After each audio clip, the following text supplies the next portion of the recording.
السلام عليكم ورحمة الله وبركاته. نحمده ونستعينه ونستغفره ونؤمن به ونتوكل عليه ونعوذ بالله من شرور أنفسنا ومن سيئات أعمالنا. من يهده الله فلا مضل له ومن يضلله فلا هادي له. ونشهد أن لا إله إلا الله وحده لا شريك له ونشهد أن سيدنا مولانا محمدا عبده ورسوله. قال الله تعالى في القرآن العظيم والفرقان المجيد: أعوذ بالله من الشيطان الرجيم بفضل بسم الله الرحمن الرحيم. إن الذين آمنوا والذين هاجروا وجاهدوا في سبيل الله أولئك يرجون رحمة الله والله غفور رحيم. قال نبينا صلى الله عليه وسلم: قل الحق ولو كان مرا، وكما قال عليه الصلاة والسلام وتسليم. صدق الله المولانا العلي العظيم، صدق النبي صلى الله عليه وسلم. رب اشرح لي صدري ويسر لي أمري واحلل عقدة من لساني يفقهوا قولي. سبحانك لا علم لنا إلا ما علمتنا إنك أنت العليم الحكيم. புகழனைத்தும் அல்லாஹ்விற்கே சொந்தம். இரலகத்தில் வரும் பெருமானார் ரசூலை கரீம் ஸல்லல்லாஹு அலைஹி வஸல்லம் அவர்கள் மீதும் அவர்களை பின்பற்றிய சஹாபாக்கள், தாபீன்கள், தபா தாபீன்கள், இமாம்கள், அவுலியாக்கள், ஷஹதாக்கள், நாதாக்கள், சாலிஹீன்கள், குறிப்பாக அமர்ந்திருக்கக்கூடிய நம் அனைவர்களின் மீதும், முஃமினான முஸ்லிமான அன்பன் அனைவர்களின் மீதும் அல்லாஹ்வுடைய சாந்தியும் சமாதானமும் அன்பும் அருளும் பாதுகாப்பும் என்றென்றும் உண்டாவதாக. ஆமீன். அல்லாஹ் தஆலா நம் அனைவர்களையும் நோயற்றவர்களாக கபூல் செய்வானாக. நம் அனைவர்களுக்கும் நல்ல சாலிஹான மனைவி மக்களை அல்லாஹ் தந்தருள் புரிவானாக. நம்மளுடைய இறுதி நேரம் கலிமாவோடு முடிவதற்குண்டான பாக்கியத்தை அல்லாஹ் தந்தருள் புரிவானாக. திடீர் மரணங்களை விட்டு அல்லாஹ் காத்தருள் புரிவானாக. ஆக்சிடென்ட்டுகள், ஆஸ்பத்திரிகளுடைய செலவுகள், சிரமங்களை விட்டு அல்லாஹ் காத்தருள் புரிவானாக. பிஹக்கி சய்யிதினா வ ஆலி சய்யிதினா முஹம்மதின் ஸல்லல்லாஹு அலைஹி வஸல்லம். 1447வது ஹிஜ்ரி ஆண்டு இது. 6வது மாதமான ஜமாதுல் ஆஹிர் மாதம் இது. பிறை 13 ஜும்மாவிலே நாம் அமர்ந்திருக்கிறோம். அல்லாஹ் தஆலா இந்த ஜும்மாவினுடைய அனைத்து நலன்களையும் அடைந்து கொண்ட நல்லவர்களாகவும் நம் அனைவர்களையும் அல்லாஹ் பொருந்திக் கொள்வானாக. ஆமீன். கண்ணியத்திற்குரிய அல்லாஹ் நல்லடியார்களே, நம்ம தலைப்புல ஒரு ஹதீஸ் ஒன்று சொன்னோம். இந்த ஹதீஸ் அறிவிக்கக்கூடிய சஹாபி அவர்கள் அபூதருல் கிஃபாரி ரலியல்லாஹு தஆலா அவர்கள் சொல்லித்தரக்கூடிய அருமையான ஒரு ஹதீஸ். இது நீளமான ஹதீஸு. அந்த நீளமான ஹதீஸில் ஒரு சிறு பார்ட்டை மட்டும் நம்ம என்ன செஞ்சிருக்கிறோம், தலைப்புல சொல்லி காட்டினோம். அந்த நீளமான ஹதீஸில் அபூதர் ரலியல்லாஹு தஆலா அவர்கள் சொல்வார்கள்: அவுசானி ஹலீலி ஸல்லல்லாஹு அலைஹி வஸல்லம், என்னுடைய நண்பர் தோழர் முஹம்மது நபி ஸல்லல்லாஹு அலைஹி வஸல்லம் அவர்கள் எனக்கு வசியத்தாக, எனக்கு உறுதியான உபதேசமாக எனக்கு சொல்லி கொடுத்த செய்திகள் அப்படின்னு சொல்லி சில விஷயங்களை சொல்லிக்கிட்டே வருவாங்க. நாமெல்லாம் பிரபல்யமாக கேள்விப்பட்ட செய்திகள் தான் அதெல்லாம். எப்பொழுதுமே நம்மளுக்கு மேல உள்ள ஆளை பார்க்க கூடாது, நம்மளுக்கு கீழே உள்ள ஆளை பார்த்தா தான் நம்மளுக்கு இருக்கிறதுக்கு நன்றி செலுத்துற மனப்பான்மை வரும். நம்ம பேசுவோம் இல்லையா, அந்த வார்த்தை எனக்கு என்னுடைய ஹலீல் சொல்லி கொடுத்தாங்க. எப்பொழுதுமே நம்ம பார்க்கறது யாரை பார்க்கறோம்னா, நமக்கு மேல இருக்கிற ஆளை பார்த்தோம்னு சொன்னா நம்மளுக்கு அது இல்லையே இது இல்லைன்னு தான் நமக்கு தோணும். எப்பொழுதுமே நமக்கு கீழே இருக்கிற நபர்களை தான் நாம கவனிக்கணும் அப்படிங்கறத எனக்கு நபி சொல்லி கொடுத்தாங்க, எனக்கு வசியத்தாக சொல்லி கொடுத்தாங்க அப்படிங்கிற செய்திய. வசியத்துங்கிறதுக்கு மரண சாசனம், உயில் அப்படின்னு சொல்லலாம். இன்னொன்னு சொத்தாக சொல்லி தரக்கூடிய செய்தி அப்படிங்கிறதுக்கும் அந்த வார்த்தையை பயன்படுத்த முடியும். அப்ப எனக்கு சொத்து போன்று சொல்லி தந்த செய்திகள் இதுன்னு சொல்லி இந்த சஹாபியர்கள் சொல்லி தரக்கூடிய அந்த விஷயங்கள்ல இவைகள் எல்லாம் வரும். அதே மாதிரி அவுசானி எனக்கு இன்னும் சொல்லி கொடுத்தாங்க பிஹுப்பில் மசாக்கீன், அதாவது மிஸ்கீன்களை விரும்புறதுக்காக வேண்டிய, மிஸ்கீன்களின் மீது பிரியம் வைப்பதற்கு எனக்கு நபி ஸல்லல்லாஹு அலைஹி வஸல்லம் சொல்லி கொடுத்துருக்கிறாங்க, எனக்கு வசியத்தாக சொல்லி கொடுத்தாங்க. அது மட்டுமல்ல, அவங்களோட கொஞ்சம் நெருக்கமாக இருக்கிறதுக்கு எனக்கு நபி ஸல்லல்லாஹு அலைஹி வஸல்லம் அவர்கள் எனக்கு பர்சனலா சொல்லி இருக்கிறாங்க அப்படிங்கிற விஷயத்தை இந்த சஹாபி அவர்கள் சொல்றாங்க. இது மாதிரி நிறைய விஷயங்கள் நீளமா போகும். அதுல ஒண்ணுதான் வ அவுசானி அன் அகூலல் ஹக்க, அன் அகூலல் ஹக்க, நான் உண்மையை பேசணும் அப்படிங்கிறதுக்கு உலவுக்கான முர்ரா, அது கொஞ்சம் கசப்பாகவே இருந்தாலும் பேச வேண்டிய இடத்துல உண்மையை பேசித்தான் ஆகணுங்கிறத எனக்கு நபி ஸல்லல்லாஹு அலைஹி வஸல்லம் சொல்லி கொடுத்தாங்க. வசியத்தாக சொல்லி இருக்கிறார்கள், எனக்கு சொத்தாக சொன்ன செய்திகள் அப்படிங்கிறதுல இந்த சஹாபியர்கள் சொல்லக்கூடிய இந்த விஷயம் இமாம் அஹ்மத் ரஹ்மத்துல்லாஹி அலைஹி அவர்கள் தங்களுடைய ஹதீஸ் கிதாப்ல இந்த நீளமான ஹதீஸை பதிவு செஞ்சிருக்கிறாங்க. கண்ணியத்திற்குரியவர்களை, எதுக்காக இந்த விஷயத்தை நாம இன்னைக்கு தொடரோம் அப்படின்னு சொன்னா, சமீப காலமாக நாம எடுத்துக்கிட்டோம்னு சொன்னா, அதிலும் குறிப்பாக இந்த 10 ஆண்டுகளுக்குள்ளாக இஸ்லாமிய விரோத ஆட்சி என்னைக்கு அமைஞ்சதோ அதுல இருந்து நாம பார்த்தோம்னு சொன்னா, அதாவது இஸ்லாமியர்களின் நசுக்கி பொழிவதில் கண்ணும் கருத்துமாக ரொம்ப தெளிவா இருக்கிறான். முத்தலாக்கு தடை சட்டம் கொண்டான்னு நம்ம கேட்ட மாதிரி, நாமளே கேட்ட மாதிரி நமக்கு உண்டான நன்மை செய்வது போன்று நாங்கள் முத்தலாக்கு சட்டத்தை என்ன செஞ்சிட்டோம், தடை செஞ்சிட்டோம் அப்படின்னு சொல்லி அவனா என்ன செய்யறான், ஒரு சட்டத்தை கொண்டு வர்றான். அதே மாதிரி வக்ஃபு திருட்டு சட்டம் இப்ப கொண்டு வந்திருக்கான் பாருங்க. வக்ஃபு திருத்த சட்டம், ஆனா திருத்த சட்டம் சொல்றோட திருட்டு சட்டம்னு தான் சொல்லணும். அந்த அளவிற்கு நம்ம சட்டம் நம்மளுக்குன்னு தேவையாக இருக்கக்கூடிய இஸ்லாமியர்களுக்குன்னு சொல்லி இறை வழிபாட்டுக்குன்னு சொல்லி இருக்கக்கூடிய இடங்களை எல்லாம் யார் யாரெல்லாம் இறைவனுக்காக வேண்டின்னு சொல்லி அன்பளிப்பு செய்தார்களோ, பொது உடைமையாக ஆக்கி தந்தார்களோ, இஸ்லாமியர்களுக்குன்னு சொல்லி அந்த இடத்தை பூரா தன்னுடைய வளையத்துக்குள்ள கொண்டு வரணும் அப்படிங்கறதுக்காண்டி, தான் வளைத்து போடணும் என்பதற்காக புதிய புதிய சட்டங்களை எல்லாம் என்ன செஞ்சுக்கிட்டு இருக்கு இப்ப இருக்கக்கூடிய இந்த நடுவண் அரசு கையாண்டு கொண்டு இருக்கிறது. கண்ணியத்திற்குரியவர்களை, அதே மாதிரி காஷ்மீர் சம்பந்தமா சொல்லணும்னு வாயை திறந்தாலே, அதாவது விதவைகள் அதிகமாக இருக்கிற இடம் அப்படின்னு சொன்னா அசாக்கு அடுத்து நம்மளுடைய காஷ்மீர் தான் அப்படிங்கறத நமக்கு புள்ளி விவர கணக்குகள்ல சொல்லி தர்றாங்க. அதே மாதிரி அந்த காஷ்மீருக்கு உண்டான தனி அந்தஸ்தை ரத்து செஞ்சது, யூனியன் பிரதேசமாக ஆக்கியது, இப்ப சமீபத்தில் எடுத்துக்கிட்டோம்னு சொன்னா இப்ப சிஏஏ அப்படிங்கிற ஒரு புது சட்டத்தை கொண்டு வந்து வரைவு வாக்காளர் திருத்த தீவிர சட்டம் அப்படின்னு சொல்லி என்ன செய்யறாங்க, ஒவ்வொன்றுக்கும் ஒவ்வொரு பேர்களை வச்சு கேட்டா 20 வருஷத்துக்கு முன்னாடியே நாங்க செஞ்சிருக்கிறோம், அந்த பழைய லிஸ்ட் எல்லாம் எடுத்துட்டோம், மக்களை அலக்களிக்கிறதுல இருந்து, அதிலும் குறிப்பாக அவ்வளவு சிரமப்பட்டு கொண்டு வந்து கொடுக்கக்கூடிய முஸ்லிம்களுடைய பெயர் லிஸ்டுகளை, முஸ்லிம்களை அந்த ஓட்டு போடுறதுக்கே தகுதி இல்லாதவங்கன்னு 65 லட்சம் பேர் என்ன செஞ்சிருக்கிறாங்க. நம்ம பார்க்கிற இதற்கு முன்னால் நடந்த மாநிலங்கள் எல்லாம் நம்ம செய்திகளாக நாம பார்க்கிறோம். கண்ணியத்திற்குரியவர்களை, இது மாதிரி முஸ்லிம்களுக்கு சாதகமாக இருக்கக்கூடிய எல்லா விஷயங்களையும் என்ன செஞ்சுக்கிட்டே வர்றாங்க, அவுட் ஆக்கிக்கிட்டே வரக்கூடிய இந்த மத்திய நடுவண் அரசு, இது சம்பந்தமான சில செய்திகள் எல்லாமே நமக்கு தெரிஞ்சதுதானாலும் லேசா எல்லாத்தையும் லேசா தொட்டு வச்சுக்கிட்டு தான் போறேன், ஞாபகம் காட்டுறதுக்காக வேண்டிதான்.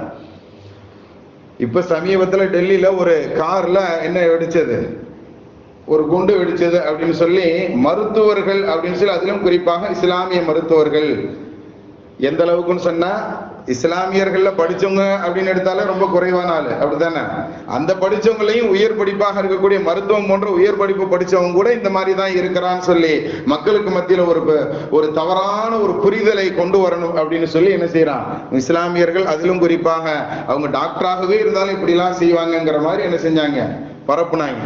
அதுக்கு ஊடகமும் சும்மா சொல்லக்கூடாது, நல்லா நின்று இந்த மத்திய சர்க்காருக்காண்டி நல்ல வேலை பார்த்துச்சு அப்படித்தானே. சமீபத்துல ஒரு கேரளாவை சேர்ந்த ஒரு சேனல்ல என்ன செய்யறாங்க, எப்படி சொல்றான் அப்படின்னு சொன்னா, உங்க பக்கத்துல ஒரு டாக்டராகவே இருந்தாலும் கூட நீங்க உங்க உசுருக்கு நீங்க பாதுகாத்துக்கோங்க. அவனுடைய பேட்டிகள்ல, அவனுடைய செய்தி சேனல்கள்ல இது மாதிரி உண்டான விஷயங்களை எல்லாம் பரப்புகிறார்கள். இஸ்லாமியர்களுக்கு எதிரான விஷயங்களை, அதிலும் இஸ்லாமியர்கள் அப்படின்னு சொன்னாலே அவங்களாம் இப்படித்தான் இருப்பாங்க அப்படின்னு ஒரு கற்பனையை மக்களுடைய உள்ளங்களுக்கு மத்தியில் என்ன செஞ்சுக்கிட்டு இருக்கிறான், விதைச்சுக்கிட்டு இருக்கிறான். அது மரமாக கூட இன்று வளர்ந்திருந்தால் ஆச்சரியப்படுவதற்கில்லை என்பதுதான் யதார்த்தமான உண்மை. கண்ணியத்திற்குரியவர்களை, அந்த அளவுக்கு உண்டான, அதாவது அடுக்கிக்கிட்டே போகலாம் சொல்லக்கூடிய விஷயங்கள் எல்லாம். நாம இப்ப எப்படி ஆயிப்போச்சுன்னு சொன்னா, இதெல்லாம் தெரிஞ்சது தானே அப்படின்னு பழகி போச்சு நம்ம மனசு. பட்டு பட்டு பட்டு எப்படி ஆகி போச்சு, போக போக பழகிருன்னு சொல்லுவாங்க பாருங்க, அந்த கதையில நமக்கு எல்லாமே இப்ப பழகி போன மாதிரி ஆகிவிட்டது. கண்ணியத்திற்குரியவர்களை, அந்த அளவிற்கு இஸ்லாமியர்களை கசக்கி பிழிந்து கொண்டு இருக்கக்கூடிய இந்த அரசு, இந்த மாதிரி சூழல்கள்ல அந்த அந்த டெல்லியில நடந்த அந்த குண்டு வெடிப்பினுடைய விஷயத்துல என்ன செய்யறாங்க அப்படின்னு சொன்னா, ஒரு பல்கலைக்கழகம் அல் ஃபலாஹ் அப்படின்னு சொல்லி ஒரு மருத்துவ பல்கலைக்கழகம் ஒண்ணு இருக்குது. அந்த பல்கலைக்கழகத்துல கிட்டத்தட்ட 28 வருஷத்துக்கு மேலாக நடந்து வரக்கூடிய அந்த மருத்துவ பல்கலைக்கழகம் அந்த பல்கலைக்கழகத்துல ஒரு டாக்டர் வேலை பார்த்திருக்காரு, அந்த டாக்டர் இதுல சம்பந்தப்பட்டிருக்கிறாரு இந்த குண்டு வெடிப்புல அப்படின்னு சொல்லி அந்த பல்கலைக்கழகத்தை நடத்தக்கூடிய அதனுடைய முக்கியமான டைரக்டராக இருக்கக்கூடியவரை கொண்டு போய் கைது பண்ணிட்டு போயிட்டான். எப்படியாவது, அதாவது இந்த காலத்தை பொறுத்த வரைக்கும் ஒரு நர்சரி ஸ்கூல் நடத்துறது, அது முஸ்லீம் ஸ்கூல் நடத்துறதுனா எவ்வளவு கஷ்டம்னு எல்லாருக்கும் தெரியும், அப்படித்தானே? ஒரு நர்சரி இஸ்லாமிய ஸ்கூல் நடத்தணும்னு சொன்னாலே ரொம்ப சிரமப்படணும். ஆனால் ஒரு மருத்துவ பல்கலைக்கழகம் நடத்தக்கூடிய அளவிற்கு ஒரு இன்ஸ்டிடியூட் வளர்ந்துருக்கு அப்படின்னு சொன்னா அது அவங்க கண்ணை என்ன செஞ்சு நல்லா உறுத்து என்ன செஞ்சு வச்சிருக்கிறான், அதை அவரை கைது பண்ணிட்டு போயிட்டான். கடைசியில ஊடகம் எல்லாம் சேர்ந்து மருத்துவர்கள் 4 பேரும் குற்றவாளி அப்படின்னு சொல்லி 4 பேரை பிடிச்சிட்டு போனாங்க. அதுல கடைசியில 3 பேர் குற்றமற்றவர்கள், இவங்களுக்கும் அந்த விஷயத்துக்கு சம்பந்தமே இல்லை அப்படின்னு சின்ன பெட்டி செய்தி மாதிரி என்ன போடுறாங்க, பேப்பர்கள்ல போடுறாங்க. ஆனா அந்த செய்தி ஆரம்பத்துல வந்த நேரத்துல எந்தெந்த ஊடகங்கள் எல்லாம் படவ பேசுனாங்களோ அது குற்றமற்றவர்கள் அப்படிங்கக்கூடிய அந்த செய்தியை பேசுனாங்களான்னு பார்த்தோம்னு சொன்னா விவாதம் எங்குமே நடக்கல. புரியுதுங்களா? அப்ப நம்மளை எல்லா இடங்களையும் இப்படி ஒரு காட்சி பொருளாக, ஒரு தீவிரவாதியாக முஸ்லிம்களை எல்லாம் இப்படித்தான் காட்டப்பட்டு கொண்டு இருக்கிறது. அதிலும் குறிப்பாக இந்த அரசு வந்ததுக்கு அப்புறம் ரொம்ப அது மேலோங்கியே இருக்குது அப்படிங்கிறதான் நான் வெளிப்படையாக வெள்ளிடை மலை போல் நாம் என்ன செஞ்சுக்கிட்டு இருக்கிறோம், பார்த்துக்கிட்டு இருக்கிறோம். கண்ணியத்திற்குரியவர்களை, இந்த மாதிரி சூழ்நிலையில ஒரு 2 முக்கியமான நபர்கள் மதனி குடும்பம் அப்படின்னு சொல்லுவாங்க. அதாவது கிட்டத்தட்ட ஒரு 30 வருஷத்துக்கு முன்னாடி எல்லாம் நாம பார்த்தோம்னு சொன்னா லேசா ஒண்ணுனாலும் அதனுடைய ரியாக்ஷன் முஸ்லிம்கள்ட்ட ரொம்ப அதிகமா இருக்கும். இப்போ கொஞ்சம் எல்லா இடத்துலயுமே சட்ட ரீதியாக போகணும், ஒரு அரசு ஒரு விஷயத்தை நம்மளுக்கு ஆப்போசிட்டா கொண்டு வருதுன்னா அதை சட்ட ரீதியாக முயல்றது எப்படி, அதை எப்படி தடுக்கிறது எப்படிங்கிற ஓரளவு கொஞ்சம் அமைதியாக அடக்கத்தோடு இஸ்லாமியர்கள் நம்ம என்ன செஞ்சுக்கிட்டு இருக்கிறோம், கையாண்டு கொண்டு இருக்கிறோம். ஆனால் இந்த நேரத்திலும் கூட இஸ்லாமியர்களை உசுப்பி விடுவது போன்று எவ்வளவோ விஷயங்களை செஞ்சுக்கிட்டு இருக்கிறாங்க. கோபமே படாம இருக்கக்கூடிய தலைவர்களுடைய பட்டியல்கள் எடுத்து பார்த்தோம்னு சொன்னா மதனி குடும்பம்னு சொல்லுவாங்க. அதுலயும் குறிப்பாக அதாவது நம்மளுடைய இந்தியாவினுடைய விடுதலைக்காக வேண்டி பாடுபட்ட நபர்கள்ல ஒருத்தவங்க தான் ஹுசைன் அகமது மதனி அப்படின்னு சொல்லுவாங்க. அவர்களுடைய மகன் சமீபத்துல இப்ப ஒரு பெரிய அதாவது அந்த பொறுப்புல இருக்கக்கூடிய, அதுலயும் குறிப்பாக ஜம்இய்யத்துல் உலமா அப்படிங்கக்கூடிய இந்தியா அளவுல இருக்கக்கூடிய உலமாக்களுக்கு உண்டான ஒரு அமைப்பு, அதனுடைய ஒரு முக்கியமான தலைவர் பொறுப்புல இருக்கக்கூடிய அர்ஷத் மதனி அப்படிங்கிறவங்க என்ன செய்யறாங்க, ஒரு இடத்துல பேசுறாங்க. பேசுறாங்க. சமீப காலமாக இந்தியாவில் முஸ்லிம்கள் அடக்கப்பட்டு கொண்டிருக்கிறார்கள், நசுக்கப்பட்டு கொண்டிருக்கிறார்கள், அவங்களுக்கு உண்டான உரிமைகள் எல்லாம் சாதாரணமாக பறக்க விடப்பட்டு கொண்டிருக்கிறது அப்படிங்கிற விஷயங்களை என்ன செய்யறாங்க, ஒவ்வொன்றையும் இப்ப நம்ம எப்படி நம்ம மேற்கோள் காட்டி சொன்னோமோ அது மாதிரி கரெக்டான விதத்துல மேற்கோள் காட்டி பேசுறாங்க. இது நம்ம காதுக்கு சேருதோ இல்லையோ, இப்ப நம்ம சொல்ல போய் தான் இந்த விஷயம் இந்த மாதிரி அவர் பேசியிருக்கிறது நம்மளுக்கு தெரியும், அப்படித்தானே? ஆனா யாருக்கு போய் விழுகணுமோ அவனுக்கு கரெக்டா விழுந்திருக்கு, உடனே அவன் பதில் பேசலாம். மறுநாளே என்ன செய்யறான், பதில் மீட்டிங் போட்டு அந்த இடத்துல பேசுறான். அவர் எப்படி இப்படி பேசலாம், நாங்க என்ன அப்படி இஸ்லாமியர்களுக்கு நாங்கள் கொடுமை பண்ணோம், செஞ்சது பூரா கொடுமை தான், கொடுமையை நல்லது அப்படின்னு பேர் மட்டும் வச்சிருக்காங்க. அந்த மாதிரிதான் நமக்கு என்ன செஞ்சுக்கிட்டு இருக்கிறான், காட்டி கொண்டு இருக்கிறான். அவர் அந்த அர்ஷத் மதனி அப்படிங்கக்கூடிய அந்த நபர், அவர்களுடைய குடும்பம் எப்படிப்பட்ட பாரம்பரியத்தில் வந்திருக்குன்னு சொன்னா, அதாவது மதரசால உஸ்தாதாக இருந்த அவங்களுடைய அத்தா அஹமது ஹுசைன் மதனி அப்படிங்கிறவங்க, ஹுசைன் அகமது மதனிங்கிறவங்க, அதாவது பகல் பூரா வெள்ளையனை எதிர்த்துண்டான போராட்டத்துக்காக வேண்டி போராடிட்டு நைட்ல போய் வீட்டுல, அதாவது இரவுல பாதி இரவுக்கு மேல மதரசாவுக்கு போகக்கூடிய நேரத்துல மாணவர்கள் பாடத்துக்காண்டி உட்கார்ந்து இருப்பாங்களா, அதுக்கு மேல போய் உட்கார்ந்து பாடம் நடத்திட்டு அதுக்கப்புறம் அவங்க தூங்குறது எப்படி, அதுக்கப்புறம் தஹஜ்ஜுக்கே எந்திக்கிறது, அடுத்து ஃபஜ்ருக்கு எந்திக்கிறது, இந்த மாதிரி சூழல்கள்ல தியாகத்திலேயே இருந்தவங்க. அப்படிப்பட்ட அந்த ஹுசைன் அகமது மதனி அவர்களுடைய மகன் அவ்வளவு சீக்கிரத்துல கோவப்படவும் மாட்டாங்கன்னு சொல்லி அவர்களுடைய விஷயங்களை நம்ம படிக்க முடிகிறது. அப்படிப்பட்ட நபரை என்ன செஞ்சிருக்கிறாங்கன்னு சொன்னா இந்த மாதிரி ஒரு விஷயத்தை பேசி இருக்கிறாங்க. எப்படி சமீப காலமாக இந்த அரசு செய்யக்கூடியது இஸ்லாமியர்களுக்கு திருப்திகரமாக இல்லை, இஸ்லாமியர்களை நசுக்கும் முகமாகவே இருக்கிறது அப்படின்னு பேசியிருக்கிறாங்க. அதே மாதிரி அதே துறையில இருக்கக்கூடிய அடுத்து அவர்களுடைய அண்ணன் மகனாக இருக்கக்கூடிய அசத் அவர்களுடைய மகனாக இருக்கக்கூடிய இன்னொரு முக்கியமான தலைவர், அவங்களும் அதாவது ஜமியத்துல் உலமால இருக்கக்கூடிய முக்கியமான தலைவர் மஹமூத் மதனி அப்படின்னு சொல்றாங்க அவங்க பேரும். அவர்களும் என்ன செஞ்சிருக்கிறாங்க, ஒரு விஷயத்த பதிய வச்சிருக்கிறாங்க. அதுவும் முக்கியமான கருத்தாகத்தான் இருக்கிறது. அதாவது ஒரு தெருவுக்குள்ள விட்டுட்டு ஒரு பூனையவோ அல்லது ஒரு நாயவோ நாம விரட்டுறோம்னு வச்சுக்கோங்க, முட்டு சந்து ஒரு சூழ்நிலை வரைக்கும் தான் அது என்ன செய்யும், போய் தாங்கும், அதுக்கப்புறம் திரும்பி நம்ம மேலேயே பாய ஆரம்பிச்சிரும் பாருங்க. இது மாதிரி முஸ்லிம்கள் எல்லோரும் நசுக்கப்பட்டு கொண்டே இருக்கிறார்கள், விரட்டப்பட்டு கொண்டே இருக்கிறோம், நாங்கள் திரும்புவது அது ஜிஹாதாகத்தான் இருக்கும் அப்படிங்கிற அந்த வார்த்தையை என்ன செஞ்சிருக்கிறாங்க, பயன்படுத்தி இருக்கிறாங்க. அதாவது ஒரு சமூகம் கொட்ட கொட்ட குனிஞ்சுக்கிட்டே இருக்கு அப்படின்னு சொன்னா கடைசியில் அது நிமிரும் பொழுது அது ஜிஹாதாகத்தான் அமையுங்கிற அந்த வார்த்தையும் மதனி குடும்பத்திலிருந்து வந்திருக்கு. அப்படிங்கும் பொழுது இது ரெண்டும் முக்கியமாக, அதிலும் குறிப்பாக இந்த நடுவண் அரசுல இருக்கக்கூடிய ஒரு அமைப்பு இருக்கு பாத்தீங்களா, 3 டிஜிட்ல இருக்கும் பாருங்க, அந்த அமைப்பை சார்ந்தவங்க என்ன செய்யறாங்க, இந்த 2 பேர் பேசுற இந்த பேச்சுக்கு ரொம்ப தீவிரமாக பதில் சொல்றாங்க, மிரட்டும் துணியில பதில் சொல்லி இருக்கிறாங்கிறத நம்ம என்ன செய்யறோம், சமீப காலங்களாக நாம நாளேடுகள்ல பார்க்கிறோம். கண்ணியத்திற்குரியவர்களை, நம்மளுடைய மார்க்கம் ரொம்ப அமைதியான மார்க்கம் தான், இல்லைங்கிறதெல்லாம் இல்ல. 13 வருடங்கள் கொட்ட கொட்ட குனிந்து கொண்டே இருந்த முஸ்லிம்கள் மதீனாவுக்கு வந்ததுக்கு அப்புறமும் கொட்டுறதுக்கு நாங்க சம்மதிக்க மாட்டோம்னு என்ன, நம்மளுக்கு போரினுடைய விஷயங்கள், ஜிஹாதினுடைய விஷயங்கள், தங்களை தாங்களே நாம் பாதுகாத்துக் கொள்வதற்குண்டான விஷயங்கள் எல்லாம் நமக்கு சட்டமாக இயற்றப்பட்டது. அல்லாஹ் குர்ஆன் ஷரீஃப்ல அருமையாக சொல்லுவோம், நாம தலைப்பு வசனத்துல சொன்னோம், இன்னல்லதீன ஆமனு வல்லதீன ஹாஜரு, ஈமான் கொண்டதுனால ஈமான விற்றுன்னு சொல்லி ரொம்ப நிர்பந்தப்படுத்தி நசுக்கப்பட்ட நேரத்துல ஹிஜ்ரத் செஞ்சு போனாங்களே அந்த முஸ்லிம்கள் அப்படின்னு அல்லாஹ் தஆலா அந்த 2 விஷயத்தையும் சொல்றான்.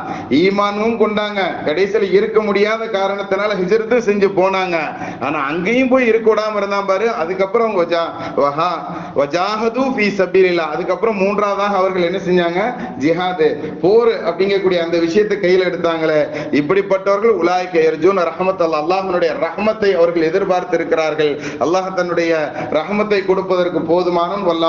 வல்லாஹு கஃபூருர் ரஹீம், அவன் ரஹீமாக இருக்கிறான், கஃபூராக இருக்கிறான் சொல்லி அல்லாஹ் அந்த வசனத்தை முடிப்பான். கண்ணியத்திற்குரியவர்களே, எதுக்காண்டி இதை நாம சொல்றோம்னா, ஒரு அளவுக்கு தான் நாம எங்குமே என்ன செய்ய முடியும், போக முடியும். ஒரு லெவலுக்கு மேல போகும்போது ஜிஹாத் அப்படிங்கிறது தான் அப்படிங்கிற விஷயத்தை என்ன செய்யறாங்க, மஹ்மூத் மதனி அவர்கள் தங்களுடைய அந்த கருத்துல பேசிட்டு கடைசியாக ஒரு செய்தியை சொன்னாங்க. இந்த காலத்துல சுப்ரீம் அப்படிங்கிற பேரை நிறைய, அதாவது மிக கண்ணியமானது, மிக உயர்வானதுங்கிறதுக்கு தோதுவாக இருக்கக்கூடிய, மிக உன்னதமானதுங்கிறதுக்கு தோதுவாக இருக்கக்கூடிய அந்த சுப்ரீம்ங்கிற வார்த்தையை பயன்படுத்தி இருக்கிறாங்க. நிறைய இடங்களுக்கு பேரா கூட வச்சிருக்கிறாங்கல்ல, நீதிபதி நீதி சொல்லக்கூடிய இடங்களுக்கு சுப்ரீம்ங்கிற பேர் வச்சிருக்கிறாங்க, சுப்ரீம் கோர்ட்னு சொல்றாங்க இல்லையா. சுப்ரீம் கோர்ட்னா எது தெரியுமா, உண்மையிலேயே எல்லோருக்கும் கிடைக்கப்பட வேண்டிய உரிமைகளை சரியாக வாங்கி கொடுக்கக்கூடிய இடத்திற்கு பெயர் தான் சுப்ரீம்.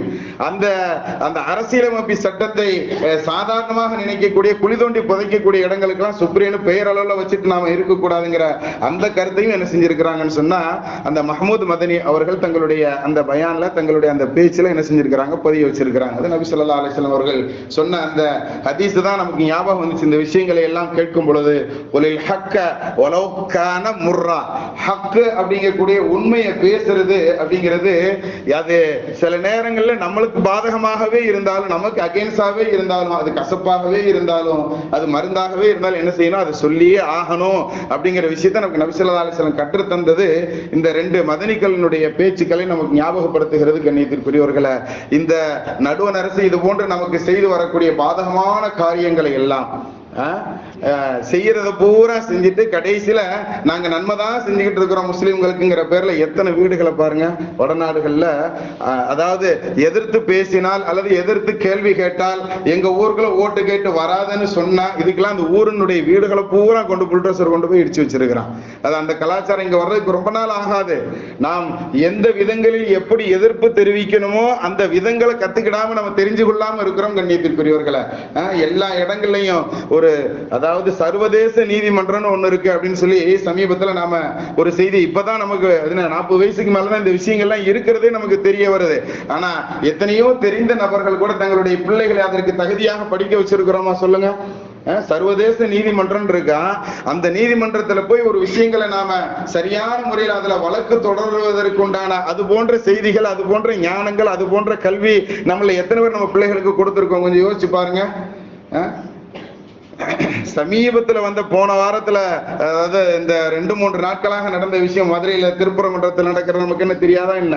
நீதிமன்றங்களும் கூட நீதியை அரசுக்கு சாதகமாக வழங்கி கொண்டு இருக்கிறது அப்படிங்கிறத, அதிலும் குறிப்பாக மத்திய அரசுக்கு சாதகமாக எல்லா இடங்களிலும் நீதி கூட கையை விட்டு போய்கிட்டு இருக்கக்கூடிய ஒரு சூழ்நிலையில இருக்கிறோமா இல்லையா? அப்ப நம்மளுடைய பிள்ளைகளுக்கு எப்படிப்பட்ட கல்விகளை நாம கொடுக்கணும், நமக்கு நம்மளுடைய மார்க்கத்திற்கு தேவையான விஷயங்களை எங்கிட்ட இருந்து எப்படி எல்லாம் நம்மளுடைய அரசுகள்ல இருந்து நமக்கு வாங்கி தர்றதுக்கு உண்டான அது போன்ற கல்விகள் என்னென்ன நாம கொடுத்திருக்கிறோம் கொஞ்சம் யோசிச்சு பாருங்க கண்ணியத்திற்குரியவர்களை.